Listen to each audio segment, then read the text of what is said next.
શ્રી શિવ મહાપુરાણ, શ્રી શિવ મહાપુરાણ. આપણે એવા છીએ છઠ્ઠાનો ત્રીજો, બીજાનો છઠ્ઠાનો ત્રીજો, બીજાનો છઠ્ઠાનો ત્રીજો. કદાચ હું લખતા ભૂલી જાઉં તો સમજી જાજો. હટકે છે, હું સાંભળજો બધા, હટકે સાંભળવા જેવું છે મારા મિત્રો, સાંભળજો. હટકે છે, હટકે. આપણે લેશું એક ભાવગીત. ના, ભગવાનને યાદ કરશું.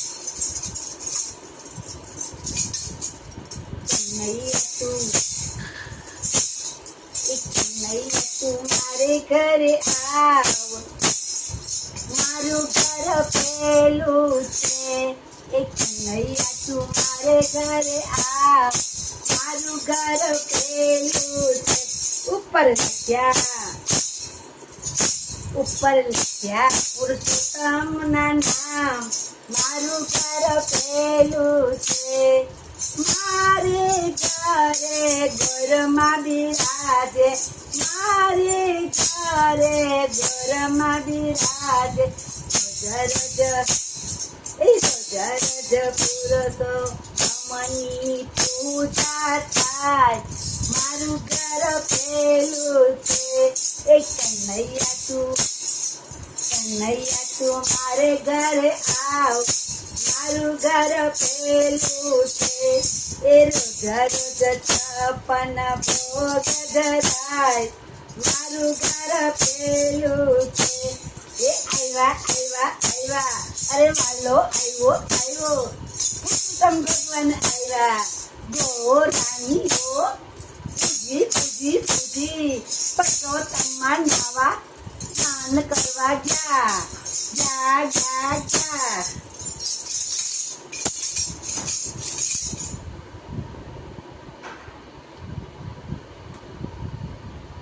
આપણે ટીકાળ સંધ્યા લેશું. સવારે ઉઠતા, બપોરે જમતા, સાંજે સૂતા આપણા બાળકોને ખાસ બોલાવશું ટીકાળ સંધ્યા. બાળકોને બાળ સંસ્કાર કેન્દ્રમાં મોકલશું, વડીલો દાદાની કેસેટમાં જશે, સ્વાધ્યાયમાં જશે. એથી કરી આપણે બધા બાળકોને બધા એમ કહેશે કે આ તો રોજ ભાણીબેન કચ કચ રોજ ટોક ટોક કરતા. પણ અત્યારે એવા સંજોગ છે કે નાના બાળકો 10 વર્ષના પણ મા બાપના હાથમાં નથી, મા બાપના કયામાં નથી. સમજો, વિચાર કરો, અત્યારે 10 વર્ષના બાળકો પણ મા બાપના કયામાં નથી, તો મોટા થાય તો શું થાય એની હાલત? તો આપણે એક ટીકાળ સંધ્યા લેશું, ભાવ સવારનું ટીકાળ સંધ્યા લેશું ઉઠતાની. કરાગ્રે વસતે લક્ષ્મી, કર મૂલ્યે સરસ્વતી, કર મધ્યે તુ ગોવિંદમ, પ્રભાતે કર દર્શનમ, સમુદ્ર વસને દેવી, પર્વતસ્તન મંડલે, વિષ્ણુ પત્ની નમસ્તુભ્યમ, પાદ સ્પર્શ સમસમે, વસુદેવસુતમ દેવમ, કંસચારુણમર્દનમ, દેવકી પરમાનંદમ, કૃષ્ણમ વંદે જગદ્ગુરુ. આપણે એવા શું, આપણે બધા જ ગણપતિને રીધે સુધી આખા પરિવારને કહેશું હાજરી. અમારી ભૂલ ચૂક થાય તો માફી માગું છું. બીમાર લોકોને તમારી પાસે લઈ લેજો. અમુક પથારીમાં હોય છે, તમારો એક શ્લોક એના મગજમાં જાય ને તો તમે એની પાસે લઈ લેજો તમારી પાસે, જેથી કરી એનું શરીર પવિત્ર થઈ જાય અને સ્વર્ગલોક બીજાવે.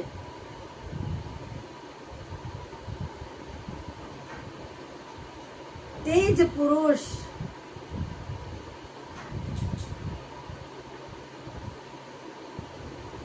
જોઈ કે જાણી શકશે નહીં, મારી કૃપાથી તું અંતે અગ્નિમાંથી પ્રગટ થઈ, મેઘાતીની પુત્રી થઈશ તું. મારી અગ્નિમાંથી પ્રગટ થઈ, મેઘાતિથિની તું પુત્રી થઈશ.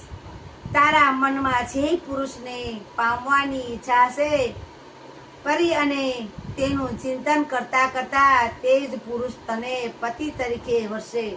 તને જે ઈચ્છા છે તે જ પુરુષ તને પતિ તરીકે વધશે અને તે તારો પતિ છે એ તને હેમખેમ આનંદથી રાખશે.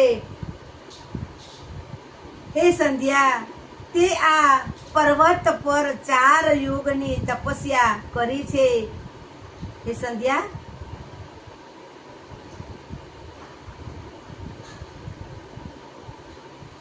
કરતા કરતા તે જ પુરુષોને પતિ તરીકે વર્ષે સંધ્યા આ પર્વત પર 4 યુગની તપસ્યા કરી છે. તેમાંની સતયુગ વીત્યા પછી ત્રેતાયુગના પ્રથમ ભાગમાં દક્ષની ઘણી જ કન્યાઓ જન્મી હતી. તેઓને યોગ્યતા પ્રમાણે પરણાવી હતી અને તેમાંની 27 કન્યાઓને દક્ષે ચંદ્રને આપી હતી. તેમાંથી 27 કન્યાને ચંદ્રને આપી હતી. ચંદ્રમાએ એ બધી જ કન્યાઓને પ્રેમ ન કરતા માત્ર એક રોહિણીને પ્રેમ કરતો હતો. તે બીજી કોઈને પ્રેમ નહોતો કરતો, એક રોહિણીને જ પ્રેમ કરતો હતો. કારણથી કોપાયમાન થયેલ દક્ષે ચંદ્રમાને શ્રાપ આપ્યો. કોપાયમાન થઈ ચંદ્રમાને શ્રાપ આપ્યો હતો. ત્યારે બધા જ દેવો તારી પાસે આવ્યા હતા, પરંતુ હે સંધ્યા, તારું મન તો મારામાં લાગ્યું હતું ને. તે બ્રહ્મા સહિત કોઈ દેવો સામે દ્રષ્ટિ કરી ન હતી. તે તો વેળા ચંદ્રને શાપની છોડવામાં અહીં જ આવ્યા હતા. એમના જેવો તપસ્વી કોઈ છે નહીં કે થશે પણ નહીં. જેણે જ્યોતિષોમ નામે યજ્ઞ આરંભ્યો છે, તેમાં અગ્નિ પ્રજ્વલિત રહે છે અને એ જ અગ્નિમાં તારા દેહનો ત્યાગ થવાની તું અતિ પવિત્ર થઈ. માટે હે તપસ્વી, તારા પોતાના કાર્ય માટે મેં જે નક્કી કરી રાખ્યું છે તેમાં તારી પ્રતિજ્ઞા પૂર્ણ કર. અને એમ તેને હિતકારી વચન કહીને સદાશિવ ત્યાંથી અંતર્ધ્યાન થઈ ગયા. આજે આપણે છઠ્ઠો પૂરો વાંચ્યો. છઠ્ઠો વાંચ્યોનું નામ શું હતું? છઠ્ઠો પૂરો થયો છે સંધ્યાનું તપ અને શિવનું વરદાન. 3 જે આપણે વાંચ્યા ને આજે પૂરા કર્યા ને, એ ત્રણેયનું નામ છે સંધ્યાનું તપ અને શિવનું વરદાન. છઠ્ઠાનું આ નામ છે. આપણે 7મો આવ્યા છીએ. 7મો આવ્યા છીએ.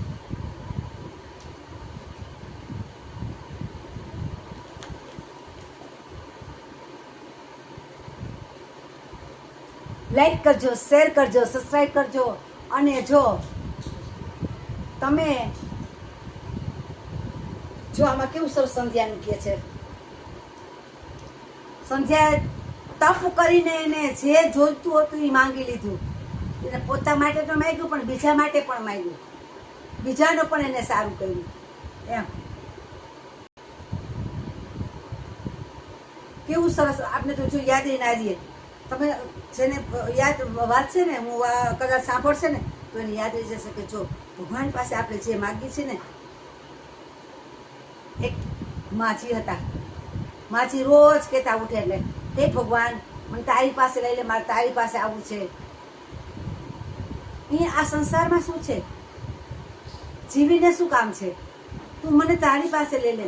રોજ ઉઠીને કહેતા અને પછી 5 થી 10 થી થયા ને, ત્યાં ભગવાન સવાર ઉઠ્યા ને, ત્યાં આંખ જ ના ખુલે.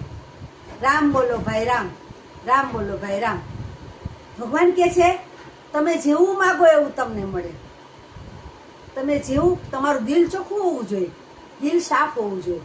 કોઈની ઈર્ષા નહીં કરવાની, કોઈની અદેખાઈ નહીં કરવાનું, કોઈનું ખરાબ નહીં બોલવાનું, તમારી નીતિ સાચી રાખવાની, તો તમને જે માગો એ મળે. ભગવાન છે ને આપણી અંદર જ બેઠો છે. આપણે ભગવાનને ક્યાંય ગોતવા જવાની જરૂર.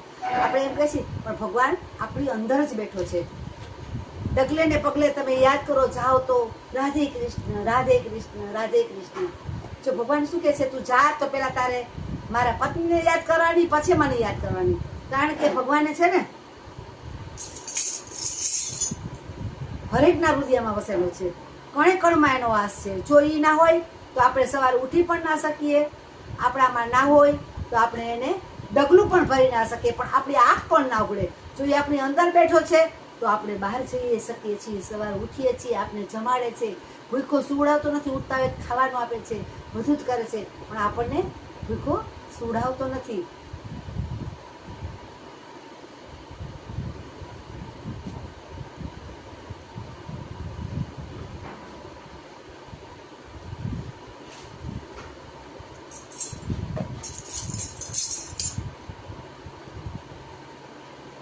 લાઈક કરજો, શેર કરજો, સબસ્ક્રાઇબ કરજો.